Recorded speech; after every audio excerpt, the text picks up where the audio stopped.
नमस्कार दोस्तों, brilliant classes में आप सभी का स्वागत है। आज हम लोग क्लास 12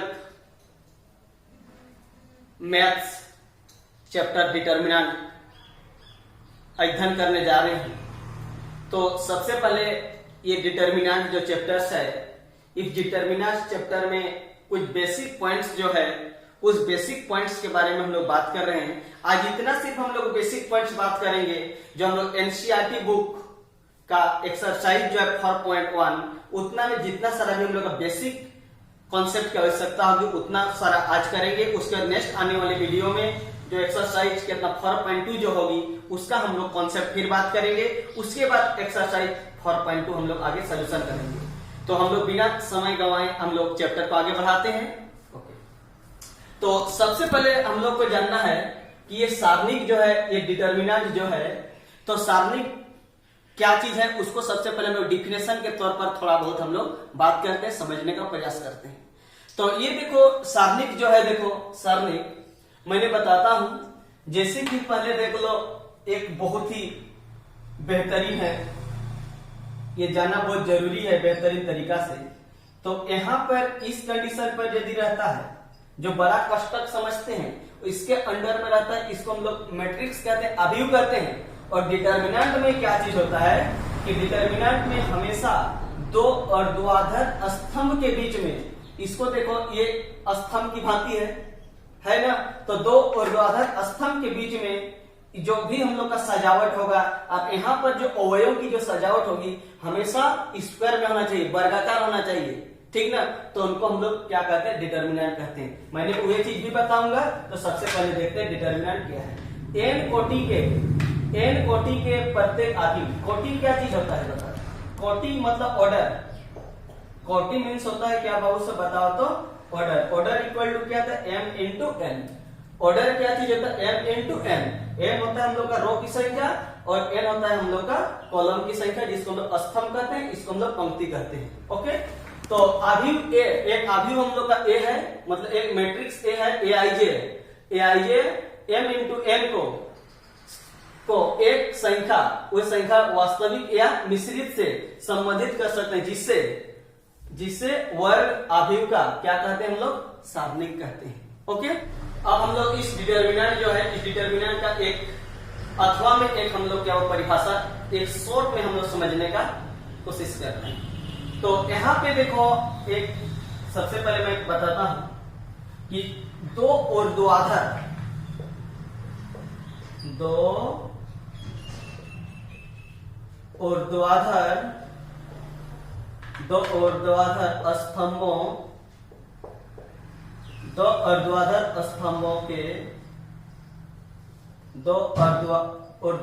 स्तंभों के बीच वर्गाकार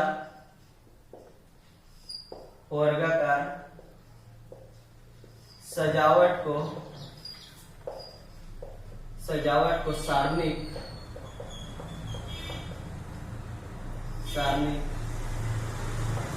कहते हैं। तो देखो बाबू सब, ये मैंने बहुत ही बेहतरीन लैंग्वेज में मैंने ये वाला बताया। दो ऊर्ध्वाधर स्तंभों के बीच वर्गाकार सजावट को सारणिक कहते हैं। एकदम सिंपल में नहीं समझने का कोई यहाँ पर ही नहीं है, समझना है। तो सबसे पहले देखो हम लोग देखे, दो ऊर्ध्वाधर स्तंभों के बीच में जो वर्गाकार जो सजावट होता है उसको हम लोग कहेंगे क्या बाबू सब, सारणिक कहेंगे। तो हम लोग जैसे एक दो को यहाँ लेके देखते हैं। देखो जैसे एक हम लोग का क्या होता है, तो a बराबर एक सारणिक मैंने लेता हूं। सपोज ये a हुआ, ये b हुआ, ये c हुआ और ये हम लोग का d हुआ। देखो दो और द्विआधार में हमेशा वर्गाकार आना चाहिए। वर्गाकार का मतलब क्या होता है, मतलब रो की संख्या और कॉलम की संख्या हमेशा क्या होगा, इक्वल होगा। इसमें रो देखो 1 2, रो 2, कॉलम 1 2। ओके, उसके बाद देखो मैंने और एक को लेता हूं b। यहाँ पे क्या होगा, देखो 4 5 6 7 8 9 2 4 5। देखो ये जो है, देखो दो और द्विआधार स्तंभ के बीच में है। ये देखो हम लोग का कैसा सजावट है, हम लोग का ये वर्गाकार सजावट है। देखो कॉलम की संख्या 1 2 3, रो की संख्या 1 2 3। ये वाला हम लोग का क्या हुआ बाबू सब बताओ तो, इसको हम लोग कहेंगे सारणिक कहेंगे, डिटर्मिनेंट कहेंगे। ओके, अब हम लोग बात करेंगे ये जो पॉइंट्स देखें, ये सारणिक का क्या है हम लोग का परिभाषा है, कैसे हम लोग इसको परिभाषित कर सकेंगे, डिफिनेशन कैसे बता सकते हैं, किसी को कैसे हम लोग समझा सकते हैं। तो उसके लिए मैंने ये देखो एक तरीका बताया हूं। ऊपर वाला तुम लोग याद नहीं रहेगा कोई दिक्कत नहीं है, नीचे वाला से भी तुम लोग किसी को भी कोई भी पूछेगा कि सारणिक क्या, डिटर्मिनेंट क्या है, तो नीचे वाला को भी तुम लोग बोल के उनको समझा सकते हो, ये चीज बता के तुम्हें, ठीक ना। कुछ नहीं है दोस्त, सिर्फ हम लोग का क्या ऊर्ध्वाधर स्तंभ है और दो ऊर्ध्वाधर स्तंभ के बीच में जो भी अवयव आएंगे ये सब हम लोग का हमेशा वर्गाकार होगा, स्क्वायर में आएगा, उसको हम लोग कहेंगे सारणिक कहेंगे, डिटर्मिनेंट कहेंगे। अब हम लोग बात करेंगे कि सारणिक जो है, सारणिक का मान प्राप्त करना है, तो मान जो होगा हम लोगों का उसके बारे में हम लोग किस आधार से इसका मान प्राप्त कर सकते हैं उसके बारे में अब हम लोग क्या करेंगे, बात करेंगे। अब हम लोग बात कर रहे हैं सारणिकों का प्रसरण कि सारणिक का मान कैसे प्राप्त किया जाता है। तो हम लोग देखते हैं उसका पूरा वेरिएशन ऑफ डिटर्मिनेंट्स। तो सबसे पहले बात करते हैं, देखो एक कोटि का सारणिक। एक कोटि का सारणिक मतलब एक उस डिटर्मिनेंट के अंदर में सिर्फ एक ही जो एक अवयव होगा, वन ऑफ एलिमेंट्स यदि प्रेजेंट होती है तो उसका हम लोग क्या वो बता दो प्रसरण कैसे निकालते हैं, उसका प्रसरण कितना। तो यहाँ पर देखो यदि ए इक्वल टू, देखो आव्यूह में है ही, आव्यूह के अंदर में एक एलिमेंट, ए एलिमेंट्स है, एक और एलिमेंट्स क्या ए है, तो एक कोटि का आव्यूह हो तो ए का सारणिक एमोड, एमोड का मतलब है उसके सारणिक का मान जो निकालते हैं। और हमेशा सारणिक को क्या वो बता तो कैपिटल मतलब क्या, वो जो भी एबीसीडी जो होता है हमेशा कैपिटल लेटर्स में होना चाहिए, वो कैपिटल लेटर से हमको डिनोट किया जाता है। तो ए का सारणिक जो होगा, सारणिक को हमेशा देखो मोड में लिखा जाता है, ठीक ना, को ए से परिभाषित करते हैं। तो इसका जब सारणिक निकालेंगे, किसका, ए का जो सारणिक होगा ये हमेशा एक ओवर है, इसलिए क्या होगा, एक ए ही होगा। ओके, जैसे कि देखो मैंने यहाँ पर एक एग्जाम्पल देकर बताता हूँ। यहाँ पर चलो एक हम लोग का क्या है वो बताता हूँ, एक मतलब क्या आव्यूह में दिया हुआ है फो, तो इसका यदि हम लोग क्या निकालेंगे, सारणिक फाइंड करेंगे, तो ए का मोड कर दिया मतलब सारणिक हो गया, तो 4 का क्या होगा बताओ तो 4 ही होगा, ठीक ना। इसका आंसर कितना होगा हम लोग का 4 होगा। ओके, मतलब ये वाला हट जाएगा वैल्यू निकालेंगे तो। यदि अब हम लोग बात करते हैं तो 2 कोटि का सारणिक प्राप्त करना है, 2 कोटि का क्या करना है बाबू साहब, सारणिक प्राप्त करना है। तो 2 कोटि का सारणिक प्राप्त करने के लिए क्या होगा, देखो डिटर्मिनेंट्स ऑफ 2 ऑर्डर। यदि ए, देखो ए से डिनोट किया है, देखो मतलब आव्यूह को या तो डिटर्मिनेंट को हमेशा कैपिटल लेटर से ही डिनोट किया जाता है। तो एक बराबर क्या दिया है, A equal to A B C D, ये क्या में आव्यूह के रूप में है ना। इसका कोटि कितना 2 into 2, मतलब 2 into 2 मतलब m भी 2 है और n भी 2 है, मतलब इसका ऑर्डर क्या है वो बताओ तो m into n 2 into 2 order में है। का आव्यूह हो तो सारणिक मतलब determinant A equal to M mod, इसको हम लोग सारणिक पर प्राप्त कर रहे हैं, सारणिक निकाल रहे हैं, डिटर्मिनेंट निकाल रहे हैं, इसका मोड लगा दिया। और ये भी जो 2 रो और 2 कॉलम में यदि रहता है, कोटि उसका 2 into 2 में यदि रहता है तो उसका क्रॉस प्रोडक्ट होता है। तो यहाँ पर देखो क्रॉस प्रोडक्ट में ए और डी को इंटू कर दिया, बीच में क्या लगता है फॉर्मूला में माइनस आ जाता है और इधर से भी क्रॉस प्रोडक्ट हो जाता है, बी इंटू सी से परिभाषित किया जाता है। इसको दोनों को इंटू कर देंगे तो इंटू करने के पश्चात क्या ए इंटू डी क्या प्राप्त हो, एडी माइनस बी इंटू सी क्या हो, बीसी। ये हम लोग का क्या प्राप्त होगा, इस सेंस पर ये हम लोग का आंसर प्राप्त होगा। ओके, अब हम लोग बात करते हैं क्या वो बता तो 3 कोटि का सारणिक। तो डिटर्मिनेंट ऑफ 3 ऑर्डर्स, तो 3 into 3 कोटि का देखो क्या कर, मान लीजिए एक माना हुआ क्या है 3 into 3 कोटि का आव्यूह है, 3 into 3 मतलब m इक्वल टू भी 3 है, n इक्वल टू भी 3 है, और उस कोटि का एक यदि हम लोग आव्यूह दिया हुआ है, आव्यूह देखो हम लोग का 1 2 3 1 2 3 3 गुना 3 है बाबू साहब, इसका कोटि 3 into 3 है। तो इसका यदि हम लोग क्या निकालेंगे, सारणिक निकालेंगे। सारणिक में निकालने से क्या आ जाता है, मॉडुलस आ जाता है। तो ए का जब हम लोग क्या निकालेंगे, सारणिक निकालते हैं, तो सारणिक निकालने के पश्चात क्या होगा, इसको हम लोग मॉडुलस में लिख दिए, देखो और ए का भी लगा दिए मॉडुलस में। अब इसको हम लोग बारी बारी से इसको विस्तार करेंगे, तो विस्तार करेंगे तो क्या प्राप्त होगा, देखो मैं इधर करता 3 into 3 का कैसे निकाला जाता है हुआ ना। अब इसका मान निकालना है देखो हम लोगों का, तो यहाँ पे क्या होगा देखो, इनका करेंगे तो एमोट प्राप्त करना है हमें।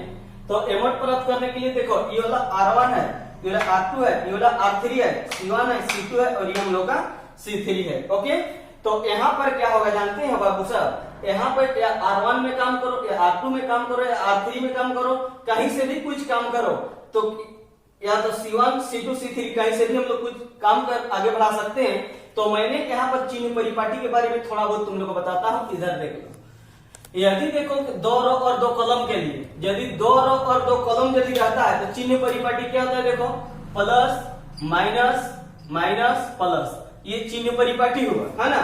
और ये 2 रो और 2 कॉलम के लिए चिन्ह परिपाटी हुआ। ये साइन जो है हम लोग का, ये साइन जो मैंने यहाँ पर बताया हूं तुम लोग का, ये 2 रो और 2 कॉलम के लिए साइन हुआ। यदि 3 रो 3 कॉलम का यदि बात होगा तो उसके लिए क्या हो सकता है बाबू सब देखो, तो उसके लिए हम लोग का साइन हो सकता है क्या, यहाँ पर देखो plus minus plus minus plus minus plus minus plus. ये देखो ये 2 रो और 2 कॉलम के लिए है और 3 रो और 3 कॉलम के लिए ये चिन्ह परिपाटी है। ये साइन जानना बहुत जरूरी है। उसके बाद देखो हम लोग, मैंने क्या करता हूँ, इसका विस्तार कैसे किया जाता है। तो इसका विस्तार करने के लिए देखो मैंने R1 से, चलो मैंने काम करता हूँ। R1 से मैंने निकाल दिया A11 को, ठीक ना। इसको निकाला बाबू मैंने, A11 को मैंने निकाला। तो जिस किसी को डिटर्मिनेंट से निकाला जाता है उसका कॉलम को भी ढका जाता है और उसका रो को भी ढका जाता है। ध्यान से देखना, इसका कॉलम मैंने ढक दिया, इसका रो मैंने ढका। तो इनको देखो इस कंडीशन पर ढकने के पश्चात ये सब बच रहा है ना। तो यहाँ पर क्या बचा बाबू बताओ तो, A22, उसके बाद क्या A23, उसके बाद क्या बचा है बाबू A32, उसके बाद इधर क्या बचा A33 बचा। ओके, ये चीज बचा। इसका मान मैंने किसको निकाला हूं, इनको निकाला। इसका साइन क्या होता है, पॉजिटिव होता है, तो पॉजिटिव इसका हुआ है। उसके बाद मैंने निकालता हूं किसको, A12 को निकालता हूं। तो A12 का साइन क्या होगा बाबू, देखो यहाँ पर माइनस होगा। तो इसका साइन क्या होगा हम लोग का, माइनस किसका, A12 का। ओके, उसके बाद देखो मैं A12 को मैंने निकाल दिया। इसको मैं क्या करता हूँ, इनको मैंने निकाला तो इसका कॉलम और रो ढकेगा, इसका A12 का कॉलम और रो ढकेगा बाबू। इसका कॉलम ऐसा है ना और इसका रो ऐसा है, ये ढका और ये ढका। तो क्या बचा, ये चारों बचा ना। तो यहाँ पर क्या बचा A21, उसके बाद A31, उसके बाद क्या होगा A23, उसके बाद A33। ओके, उसके बाद यहाँ पर क्या निकालते हैं, देखो इनको और इनको निकालो। उसके बाद A13 को निकालेंगे। तो A13 को जब निकालेंगे इसका मान क्या है, देखो प्लस, इसका माइनस, तो इसका क्या होगा, प्लस होगा। तो इसका मैंने क्या लगा दिया, प्लस। प्लस क्यों, कौन सा प्लस है, A13 का, A13। उसके बाद क्या होगा यहाँ पर देखो, उसके बाद यहाँ पर क्या होगा A13 के लिए, इनके लिए मैं निकाल रहा हूं ना। तो ये ढकेगा और ये ढकेगा, ये ढकेगा, ये ढकेगा। इनका देखो कॉलम ढकना, इसका रो ढकेंगे। तो ये चारों हम लोग का बचेगा बाबू, बचेगा ना। क्या क्या बचा देखो A21, उसके बाद क्या बचा है वो बताओ तो A22, उसके बाद यहाँ पर क्या बचा A31, उसके बाद यहाँ पर बचा A32। तो इस कंडीशन पर हम लोग क्या कर सकते हैं, देखो इसको निकाल सकते हैं, ठीक ना। तो यहाँ पर देखो इस कंडीशन पर निकालने के लिए, उसके बाद हम लोग, मैंने पहले सेकेंड वाला जो बताया था, इनका मतलब 2 कोटि का सारणी जो बताया था मैंने, उसके बाद जब इसको क्रॉस प्रोडक्ट करना है, बीच में माइनस लगेगा, उसके बाद इनको इंटू कर देंगे, सोल्यूशन करेंगे तो हम लोग का आंसर प्राप्त हो जाएगा। मैंने साइन को अच्छी तरह से मैंने बता देता हूँ, ठीक ना। साइन जानना बहुत जरूरी है बाबू सब। तो यहाँ पर देखो 2 रो और 2 कॉलम का यदि बात होगी तो 2 रो और 2 कॉलम के लिए साइन हम लोग का क्या होगा, प्लस माइनस माइनस और प्लस होगा। ये 2 रो और 2 कॉलम के लिए है ना। ये हुआ हम लोग का क्या, वो 2 into 2 के लिए है। और 3 into 3 के लिए क्या साइन होगी, देखो 3 into 3 के लिए साइन होगा plus minus plus, plus minus plus minus, और यहाँ पर होगा प्लस माइनस प्लस। मतलब क्या होगा, साइड साइड मतलब एंगल सब में, मतलब यहाँ पर देखो इस एंगल सब में क्या हो रहा है हम लोग का प्लस, और बीच में प्लस, और अंदर सब में देखो हम लोग का माइनस हो रहा है। यही याद करने का तरीका है। मैं plus minus minus plus condition पर करना, मतलब एक ही किधरों से करो, एक ही नहीं आना चाहिए। देखो यहाँ पर माइनस, यहाँ देखो माइनस प्लस माइनस एक ही नहीं हो रहा। इसका भी देखो इधर माइनस, इधर भी माइनस, इधर इसका प्लस का देखो चारों तरफ क्या है, देखो माइनस है, ठीक ना। तो इस कंडीशन पर ये हम लोग का साइन जानना बहुत जरूरी है। ये देखो हम लोग अब कितना भी बड़ा से बड़ा क्वेश्चन दिया होगा, डिटर्मिनेंट सारणिक का मान ज्ञात करने, तो आसानी के साथ हम लोग अब क्या कर सकते हैं, उसका मान निकाल सकते हैं। तो अभी हम लोग बात किए सारणिकों का प्रसरण के बारे में, जिसमें से 3 को मैंने पॉइंट बताया तुम लोग अभी। तो तीनों पॉइंट्स जो हम लोग देखे थे उसमें से फर्स्ट पॉइंट का मैंने एग्जांपल बता दिया था क्वेश्चन में, जब मैंने बताया था उसी वक्त। अभी हम लोग क्या वो सेकंड वाला और थर्ड वाला, सेकेंड वाला था हम लोग का क्या बता, तो जो 2 कोटि के लिए मतलब 2 कोटि का सारणिक निकालने के लिए हम लोग बात किए थे, और 3 कोटि के लिए हम लोग देखे थे 3 कोटि का सारणिक के लिए। तो अभी मैंने सबसे पहले 2 कोटि का वाला का बात करता, 2 into 2 में रहेगा जो, ठीक ना। तो उसका एग्जांपल्स मैंने अभी ले रहा हूं, समझो a इक्वल टू क्या, 4 5 6 5 कोई भी रहे। तो ये वाला हम लोग का क्या में दिया है वो बताओ। तो ये वाला सबसे पहले, ये वाला अभी हम लोग का क्या में है, एक आव्यूह में है। तो ये आव्यूह में है तो इसको हमको सारणिक में कन्वर्ट करना है। तो सारणिक में जब लिखेंगे तो सारणिक में ऐसा आएगा 4 5 6 एंड क्या होगा 5 हुआ, ये सारणिक में आया। जब इसका हम लोग क्या निकालेंगे, मान निकालेंगे, तो a का क्या करेंगे, इस कंडीशन पर करेंगे, समझा ना। तो a का क्या कर दिए, मॉड्यूलस कर दिए। अब यहाँ पर क्या a का जब मॉड्यूलस करेंगे उस समय क्या होगा जानते हो, इसका क्रॉस प्रोडक्ट होगा। इसका क्या होगा हम लोग का क्रॉस प्रोडक्ट। तो 4 इंटू क्या होगा वो 5, बीच में माइनस, और इधर होगा हम लोग का 5 इंटू क्या होगा 6 होगा इधर। अब यहाँ पर क्या करेंगे, ये वाला हट गया। उसके बाद यहाँ पर क्या होगा, इंटू कर दो, 4 5 20 माइनस कितना होगा हम लोग का 5 6 30। तो 30 में 20 माइनस, तो माइनस कितना होगा 10 का हुआ आंसर। 2 इंटू 2 कोटि का ये वाला हुआ, ठीक। अब हम लोग एक प्राप्त करेंगे 3 इंटू 3 कोटि के लिए। ये वाला सेकंड जो मैंने बताया था प्रसरण वो वाला ये हुआ। सेकंड प्रसरण का एग्जांपल ये मैंने बताया। अभी मैंने जो थर्ड जो एक था हम लोग का, उसके लिए मैंने अभी बता रहा हूं और एक एग्जांपल्स। तो हम लोग का था क्या बोलता, तो कोटि जो था, कोटि लिए थे कितना हम लोग का 3 इंटू 3 का था, ठीक ना। तो 3 इंटू 3 के लिए एक मैंने एग्जांपल ले रहा हूं। तो यहाँ पे देखो एक आव्यूह के रूप में सबसे पहले मैं लेता हूं एक आव्यूह के 2 4 5 6 7 8 2 3। या तो तुम लोग डायरेक्ट भी डिटर्मिनेंट में भी लगो तो पर भी कोई समस्या नहीं है, ठीक ना। ये देखो इस कंडीशन पर 3 इंटू 3 में है, तो इसका हमें क्या ज्ञात करना है वो बताओ, तो मान ज्ञात करना है। तो इसका क्या कर दिया मैंने, मॉड्यूलस कर दिया। तो अब मॉड्यूलस करने के बाद मैंने तुम लोग को बताया था कि सबसे पहले यहाँ पर इस अवयव का प्राप्त करना है ना। मतलब इनका निकालो, इनका कहीं से भी निकालो, इससे कोई मतलब नहीं है। R1 R2 R3 C1 C2 C3 कहीं से भी हम लोग मान निकाल सकते हैं। उसके लिए सिर्फ तुम लोग को जानना है क्या, चिन्ह परिपाटी जानना है। चिन्ह परिपाटी तुम लोग को आया तो कहीं भी तुम लोग को प्रॉब्लम्स नहीं है। तो मैंने चलो R1 से ही निकालता हूं। चलो तो R1 में क्या वो यहाँ पर 2 है, 2 का साइन क्या होता है, देखो यहाँ पर प्लस होता है, 2 प्लस हो गया। जिस किसी को निकालते हैं उसको क्या करेंगे, डिटर्मिनेंट से निकालने के पश्चात उसका कॉलम ढकेगा और रो ढकेगा। तो इसका कॉलम भी मैंने ढक दिया, रो भी ढक दिया। तो क्या बचा 7 8 4 एंड कितना बाबू 3, ये वाला हुआ। उसके बाद साइन क्या होता है, 4 को निकालेंगे तो इसका साइन क्या होता है -4। तो ये कट गया, ये ढक गया, ये ढका, क्या बचा 6 8 2 एंड कितना 3। उसके बाद 5 का साइन क्या होगा वो बताओ, तो प्लस होगा। प्लस क्या होगा 5, ये और ये ढक गया, क्या बचा 6 7 2 एंड क्या बाबू 4। अब मैं क्या करता हूं, इसको सेकेंड वाला का जैसा करता हूं। तो यहां पर कितना होगा 7 3 जा 21, इधर कितना होगा 8 4 जा 32 -4, इधर कितना 6 3 जा होगा 18 माइनस 8 2 जा कितना होगा 16। यहां पर क्या होगा प्लस 5 में है देखो। उसके बाद कितना होगा 4 6 जा 24 माइनस कितना होगा 7 2 जा 14।